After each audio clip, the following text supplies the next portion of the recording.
All right, today we're going to get a little bit more personal and talk about Christmas and unwanted stepfamily, but I'm also going to give some psychological tips to either young adolescents or children who are in situations with stepfamily that they don't want to be in, or also adult children who are working through some difficult situations with stepfamily over the holidays, and hopefully they can be tactically helpful for you in navigating these situations.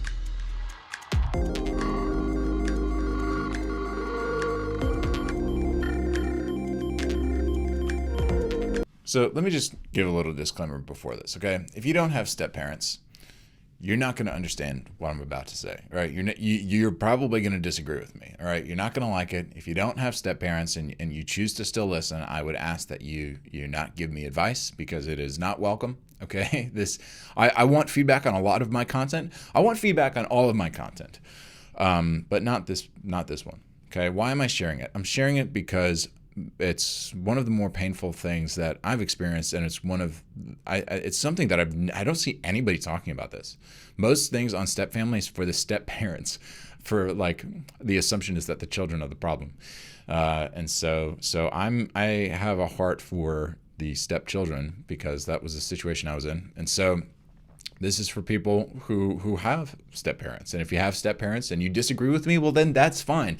Actually, I would like to hear your feedback. And especially even if you do disagree with me, if you have step-parents and you think that what I say is wrong or something like that, well, that's fine. I'm happy to talk to you. But, I'm happy to have a difference of opinion with people who know what they're talking about, who've been through the experience. But it's important to make this qualification initially. If you don't have step-parents, you don't get to have an opinion about this in our forum here, okay, as far as I'm concerned. And I don't want to do things like this often. I want to publish the most inflammatory things that get all the feedbacks and all that kind of stuff. And I don't mind getting feedback. I'm getting to the point now where I don't even mind hate. But on this issue in particular, if you're a listener, I just, I'm really not interested in your feedback if you don't know what you're talking about. So our friend and I went to lunch recently at a little place that we like called Puccini's. Good pizza, not as good pasta, but it's okay, right? And it reminds me of what you can get where I grew up in Hyde Park, New York. And in the booth behind us, we can hear a woman kind of strenuously talking to the man that she's with. She's obviously upset. He's obviously upset, and she's trying to persuade him of something. I didn't know what it was at first, but there was some woman that she didn't like, and she was voicing her opinion. I don't want to be around her. I don't want to be around her. Okay, I thought. My interest was piqued, right? And they were talking more, and they were kind of raising their voices, right? She was getting louder. And the man became more flustered, and he was starting to bring up money to her, right? I paid for your car to be fixed, okay? I've been stiffed over $25,000 by you and your mother, and I don't see you nearly as much as your mother. What were they talking about? I slowly figured it out. She said to this man, I'm not coming to your house for Christmas and leaving mom alone. You've been divorced for 5 years now, and that woman's not my family. I'm not leaving mom alone just so your bimbo can have kids around for Christmas. Bingo. Stepmom. My heart melted, man. I've been in her position, not exactly her position, but it's a tragic position to be in.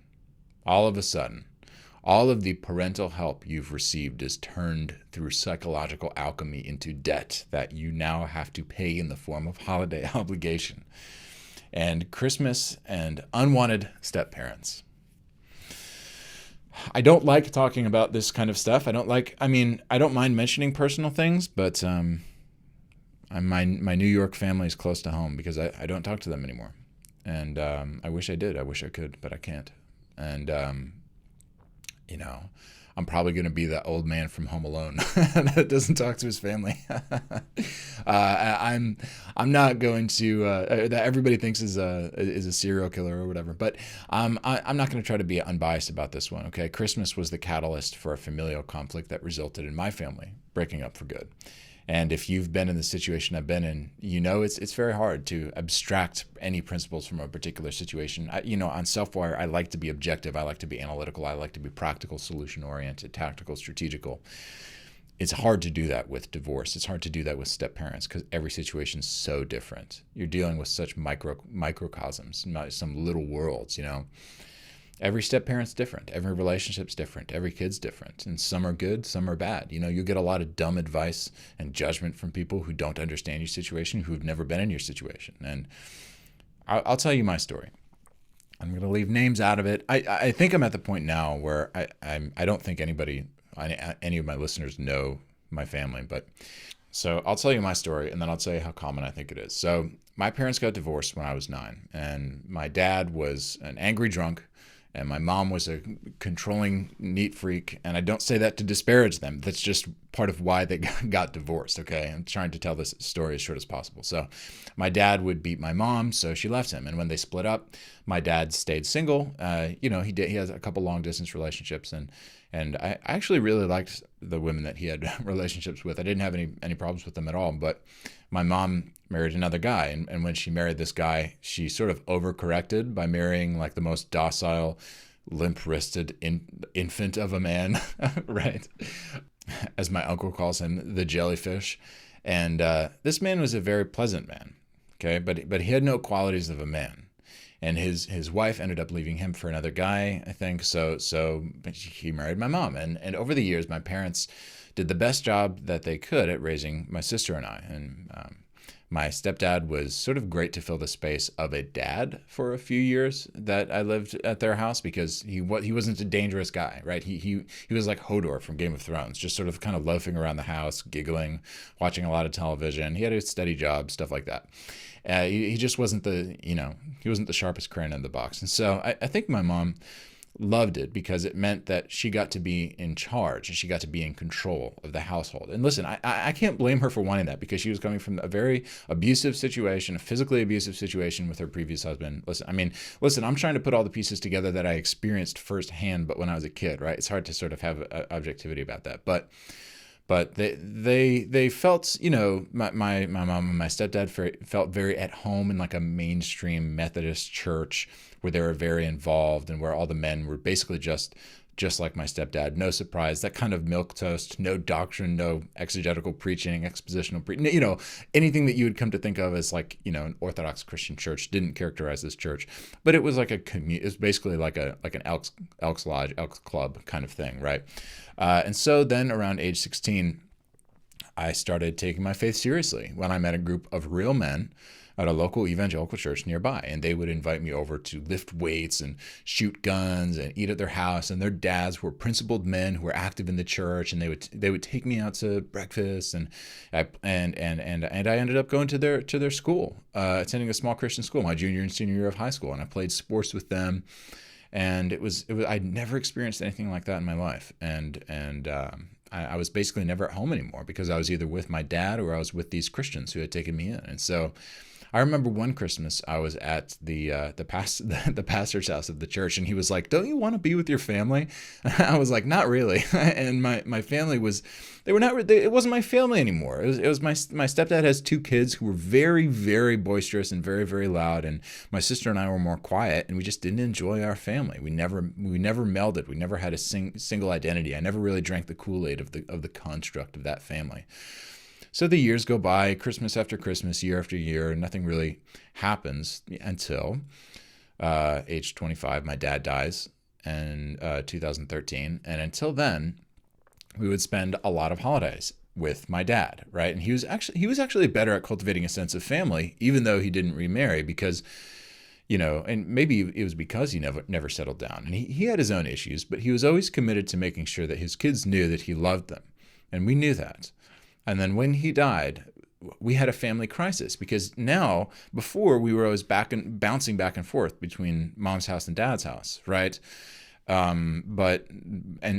if there was any problems or grievances at one place, well, we just go to the other place, which is basically our method of conflict management, was just go to the other house, right? And that was our method of conflict management for like 2 decades, right? And so when he died, we had this family crisis, because now we basically had to decide which family unit was more important, the bigger step family or the smaller biological family, because now we only had, we didn't have our dad's side of the family. We just had that family.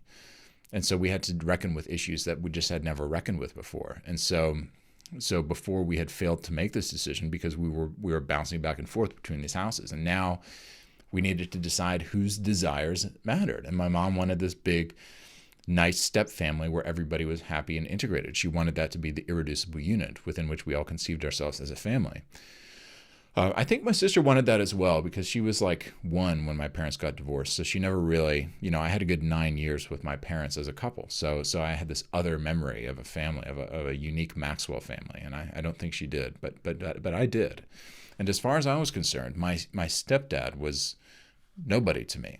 And he had never built a relationship with me. And I'm not trying to be a whiny little, bitch about this right now, okay? Like, it's just, it is what it is, okay? He had never really earned my respect. I never saw him as someone worth getting to know. He was a very passive man. He would stand up in front of the church and he would say these long, eloquent, boisterous prayers, about Jesus and the Lord and what the Lord is doing and all these sorts of things. But at home, he would just never mention God, never anything like that. Furthest thing in the universe from a spiritual leader. He would just mumble through grace. I remember we would say grace and my mom would just say, God is great. God. I mean, he would just go, I remember one time literally watching him just go, and that was like grace. And I just remember, I don't mean to mock the guy. But it was just, I remember just being like 16, like, dude, why even mumble it? Like, if you have to mumble it, why mumble it? Why not just not say it? Like, I didn't get it, right? Like, I was sort of like entering that messianic phase of life where everything had to make sense, and I just never got it. I never understood the dynamic, and that was always the sense that I got from that world. Was I just got I never understood what was going on. I never understood why anything was happening. I never understood that house. The only thing I knew was that they wanted the family to be a family unit. So publicly, he was very, he was quite a pleasant and eloquent man. But at home, the only time I would really hear him talk about church is when he would complain and gossip about the other church members. And that is when he actually did get heated. He was have this very whiny voice about how everybody was doing him wrong and he was a victim. And I mean, this is a constant theme in our house, how he was a victim of the church, right? And listen, it might sound like I'm judging the man, right? I don't judge the man. I don't know what it's like to be in his shoes. He was just nobody to me. Maybe he's a super saint. Okay. Maybe he's a super saint. I honestly just wouldn't know. And he just never made an effort from age 9 with me. So I just kept my distance with him as well. And I don't judge him for that, but that's why we don't have a relationship. And I've never wanted a relationship, and that's fine. He listen, I don't judge him for that. And hopefully he doesn't judge me for that. Right. But come Christmas, post Dad's death, and all of a sudden, he wants to be at every single family gathering. And the Maxwell clan, which is just the 3 of us who are actually biologically related, we can't get a moment together without having him mope about us getting a moment together. And we would only get a moment together like once every month, maybe once every 2 months, something like that. And so it wasn't like all the time. It was like when we could get, I was living in Chicago. It was like whenever we could get together, we would try to get together. And whenever we did get together, it was always a big deal that stepdad wasn't there, right? And one time, my mom told me, when we were all together, that my stepdad went somewhere else to cry while we hung out together. Okay, that was like the place that we were at. It even got to the point where I asked that my stepdad not be invited to my wedding, but through this whole series of events, he ended up coming anyway. And that's basically the situation we were with. It was just this forced, make the step family work. Just make it work. Everybody be happy. Please be happy, right? That was kind of the sense of our family. And here's what I think was really happening, and what I've had to sort of deduce was happening after 4 years of trying to really patiently make it work and make compromises and just having it not work, right? Here's what I think was happening. That my mom, and maybe it's poor form to air all this dirty laundry, or that's why I'm not saying any names. It's just, listen, there are other stepkids out there who are really struggling, and there are other people out there who are not talking to their families this Christmas, and they think that they're the only people in the world, and they think that they're the worst people in the world for not doing this. That's why I'm telling this story, because I have a platform and they don't.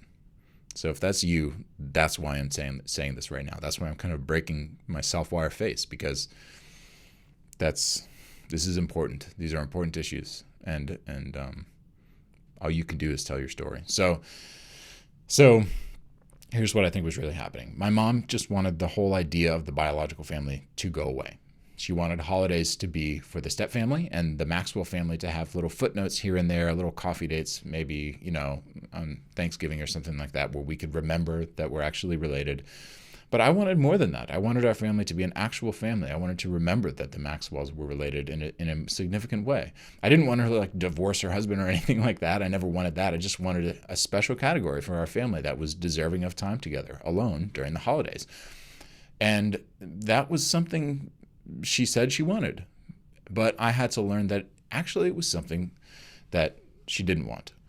And it was something she felt obligated to want, but didn't actually want. And I think that she was lying to herself. And again, I don't say that judgmentally. I lie to myself all the time. Okay, but I had to make sense of what was happening so that I could act in accordance with truth. So it was up to me to sort of see that she wasn't really being honest with herself, and therefore she wasn't really being honest with me, because she couldn't be honest with me because she wasn't being honest with herself.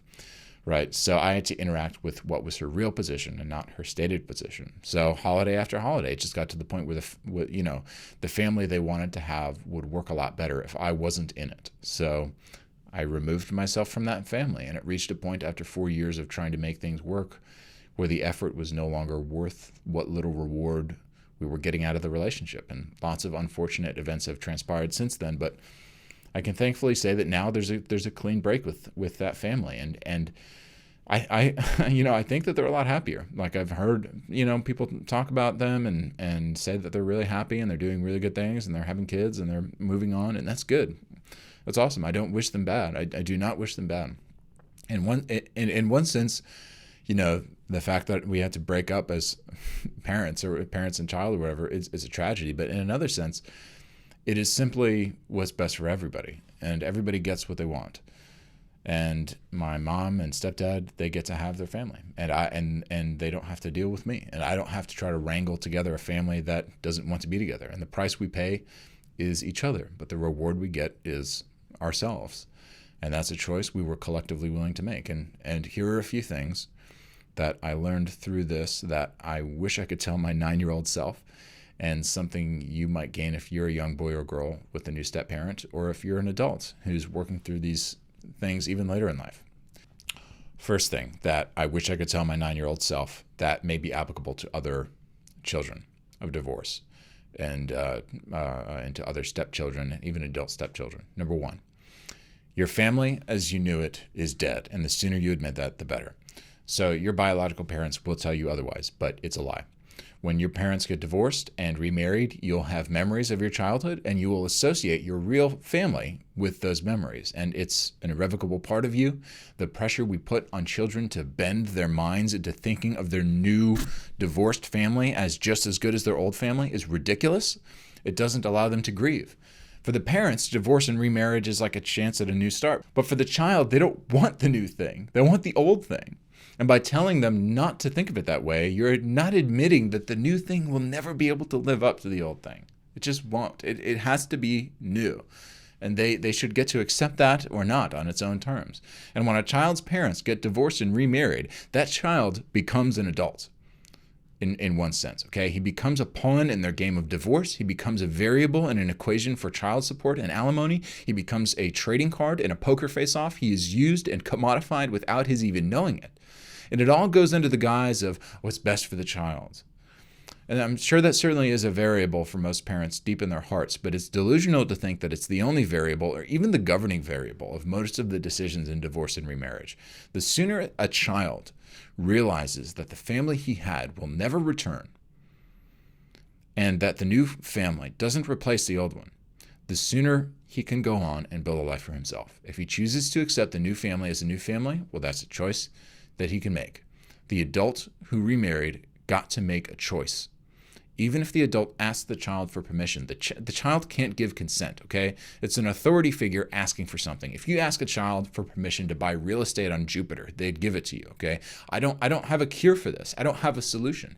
I honestly don't care about the predicament of the parents. I care about the child, and your family literally doesn't exist anymore. What's left is something new, and the sooner you accept that, the sooner you can make a choice about your new family, whether you accept them or not. And if you don't accept them, it's a hard road for you. It's a tough road ahead because your parents will never accept that you don't accept it. They will never accept that you don't accept it. And that's a problem for you. The problem is that when most of these kids become adults, they realize that they deserve a say. They realize that they do have a choice. And it's 10 to 20 years later. And they unindoctrinate themselves from the lie that it's just, this is what's happened and you don't have a choice in the matter, right? Or they realize that the choice they were given wasn't a choice at all. They realized that they never got a vote. They realized that they weren't able to give informed consent, and that if they could go back, they would actually make a different choice. They realized the devastation that occurred decades earlier, and no one is there to take responsibility anymore, right? You're not a kid anymore. You're not a cute little kid, so nobody wants to care for you. Nobody wants to take responsibility for you. Okay, no one is there to take that responsibility, so you just have to make decisions on behalf of your younger self that your parents aren't going to understand. They're going to think you're betraying them, but the truth is that you were betrayed a long time ago, and now you have to do what's best for you, not out of spite, but because you have a choice. Number 2, nobody owes you anything. So when you decide to exercise your choice about your stepfamily, they will attribute terrible motives to you pretty much without exception. And that's wrong, and they shouldn't, but it is almost a universal principle that they will. And you just have to barrel through it and make things right for yourself. They don't owe you anything. You don't owe them anything. What's at stake is your sanity. What's at stake is the constitution of your most basic social structure. What's at stake is the question, are your parents looking out for you or themselves? And there's actually an answer to that question. The truth is that they're looking out for themselves. And here's the hard truth that you need to swallow. They should look out for themselves. They should. And so should you. You don't owe it to anybody to remain a part of a family, especially when remaining there is something that they want to ask from you without giving you what you're asking for, especially when what you're asking for is to have a family on your own terms somehow. And if they can't do that, don't curse them, just take responsibility for it and walk away. Okay? They're not wrong for doing what they need to do, and neither are you. And they probably won't see it that way. If you decide to walk away, they'll feel hurt, but you can't do anything about that. Okay. They're going to call you, they're going to say you have mental problems. They're going to say that you have psychological issues. They're going to say that they're going to become Sigmund Freud and tell you all the things that are wrong with you when you walk away. That's fine. You just have to keep walking. Okay. Let them bear the emotional burden of their choice that they made a long time ago. Okay. That's what you have to do. They will feel hurt, but you can't do anything about that. You're not responsible for their emotions. Your step-parent is responsible for their emotions. So say, okay, so let them bear that burden. Okay, that's a choice they made a long time ago that they never paid for. And the only thing they ever might have done wrong is in leading you to believe that you don't have a choice, but now you do. And you can't do anything about that, and you can't rectify that. All you can do is now take the opportunity to make your choice and make it. Number 3. You're the only one looking out for you. Divorce and remarriage means that you are on your own. Adults think that they know enough about the situation to guarantee that you have the social support that you need, but you don't. They have more important things to work out. They are going to want to change. They're going to want the image of a nice family more than doing the hard work of having a healthy family for the rest of their lives. Divorce wounds parents, and very often parents are so concerned with insisting that their children will be okay, they become blind to the ways that their divorce has hurt them so much that it has made them incapable of seeing clearly that their children need something. As a child, you're the only one looking out for you. I remember being 9 years old, sitting in a courtroom with a child advocate who was supposed to represent me. I was terrified of this man. All I knew is that if I said the wrong thing, I would never see my dad again. I knew that if I said the wrong thing, I would lose my family. So I didn't say anything. I had to do what was right for me. I knew that at age 9, and I had to relearn that at age 29. Number 4, your parents will never repent. They just won't. Even if they do apologize, it's probably manipulative, okay? I would often hear apologies like, I wish I never married your stepdad. No, you don't. Okay, you're just saying that so I tell you, no, it's okay, you're fine. I'm glad you have my stepdad, right? I'm glad you guys are married. Truth is, I am glad that they're married. I'm glad that they remarried back when they did. I'm glad that they did what they did, okay? I was glad for her, and it was good for him. It was good for our family. But they didn't lead the family well. And it was essentially a free-for-all where dominant personalities controlled the house and there were no values or principles or traditions to unite us, even though publicly we pretended there were. So we never really integrated as a family. And so here's the thing I've learned from most baby boomers. And this is not true of all baby boomers. I know some of the best people I know are baby boomers, but there are some chronic psychotypes of baby boomers, one of which is that they will never apologize to millennials for anything. They hate millennials. They see us as entitled. They will hold on to the moral high ground forever. And there are a few who don't do that, like I've said. But I've found that many millennials to be more willing to meet halfway in order to make a relationship work. But boomers often lack the humility and the courage to come out and say, I was very wrong. How can I make it right? And if they do, there's almost never follow through. Okay? What's the takeaway from this? Don't wait for repentance. You will never get it. You just have to pick up what responsibility you can, take it, and move on. Number 5, there's no solace during Christmas. Evangelicals will want you to move past pain very quickly. They have no stomach for negative emotion, and grief does genuinely suck. It's not an inherent good, but it can be necessary. So recognize that, especially during Christmas. There's no solace. There's no balm for the wound. You want to reach out and apologize for something that you didn't do just to get the relationship back. You just want to fix it, right? You want to reach out and mend things. But this would violate your principles. You wish everything would be okay, and it just won't be. And you want to be the one to fix it. You just can't. Nothing will compensate for that. Nothing will make it better.